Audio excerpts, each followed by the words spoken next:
September is Sickle Cell Awareness Month, and according to the CDC, it affects 100,000 Americans. 9 in 10 people who are diagnosed with the disease are Black or Hispanic. So here to share local efforts to research and spread awareness about the disease are members of the Michigan chapter of the Sickle Cell Disease Association of America. We have with us pediatrician Dr. Wanda Whitten-Shurney, and Clifton R. Kirkman II, and Crystal R. Kirkman. Thank you all for being here with us. Thank you. Oh, thank you so much for having us. So we'll start with you. If you could just tell us more about sickle cell itself and how it affects people who are living with the disease. Just very briefly, one of the things I say is that people don't know much about sickle cell, and frequently what they do know is wrong. But one thing they always seem to know is that it's painful. But sickle cell disease is a blood disease. And what happens is that the red blood cells, they take on an unusual shape. They're shaped like a farmer's sickle, but more importantly, they're sticky and they're fragile, right? The stickiness causes to stops the flow of oxygen, because your red blood cells carry oxygen, right? And if you don't get enough oxygen to your bones, then it hurts. And if you don't get enough oxygen to your vital organs, then you get organ damage. So pain and organ damage. And then the fact that the red blood cells are fragile is the anemia part, or the low blood part, and that's what causes fatigue. And that's basically sickle cell disease in a nutshell. Yeah, and that can affect so many different aspects of life. Absolutely. Clifton, if you could tell us about your connection, you and Crystal's, to sickle cell. Yeah, so my entire life I've lived with sickle cell anemia. And so one of the important things when it came time to planning was to make sure that my child didn't have the actual disease. And so what has happened now is that my child, she sees me going through pain episodes and having to be the father that I am, but yet, unbeknownst to me until we had a conversation, that instead of being a parent being worried about the child, in my case, my child is worried about me living with sickle cell and how that experience affects us in our household. So. Wow. And Crystal, I know that you have a lot of concern for your dad. What is it like when he is dealing with that? How does that affect you? Well, when my dad has to go to a hospital, it affects me a lot with my family.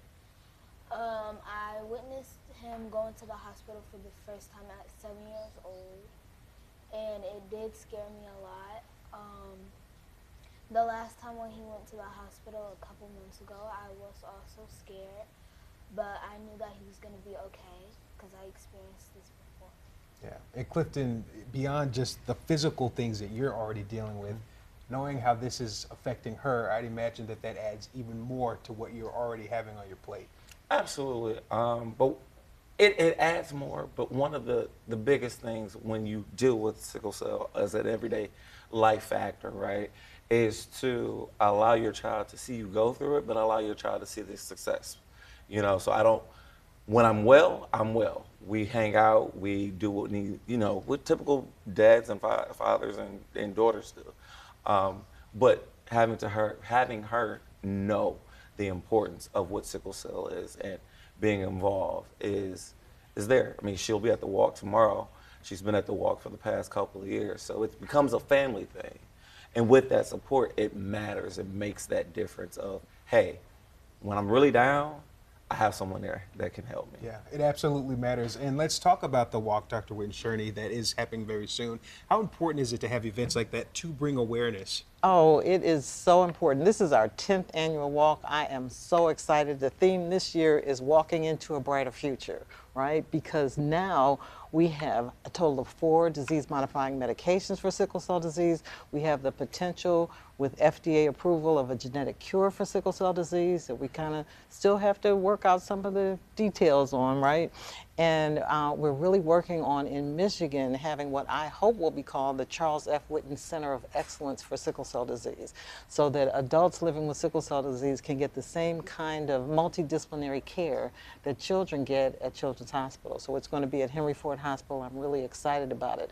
There's something really important that Clifton said, and that was about knowing his wife's sickle cell trait status, because sickle cell trait is a genetic disease, a sickle cell disease. If you get a sickle gene from both parents, then there's a chance of having a child with sickle cell disease. And one of the most important things is for people to know their trait status so that they can make an informed decision about having a child with sickle cell. It's something you do by choice, not something that happens by accident. So So that's just another important part. But the walk is going to be fantastic, and I did a hustle. I made up a hustle called the Sickle Slide. So we're going to be doing, and it's on the website, so you can learn it and come. And so I just think we're going to have a fantastic time, and I hope a lot of people show up. The weather's supposed to be great, you know. So it's really, it's like a family reunion, and it's just fellowship. I mean, I hear some sickle cell warriors can't walk that far. So my mom's coming. She's 95. She's not going to walk at all, but she's just going to be there in the midst of everything, everybody, all the hugs and all the greetings. It's going to be wonderful. It's going to be great, and it's also something that everyone can get involved with, regardless of whether or not you have a connection. Absolutely. Thank you all for coming here. We appreciate it. Great job with your interview. Hope to see you again soon. Thank you. And good luck with the event. Thank you. Thank you.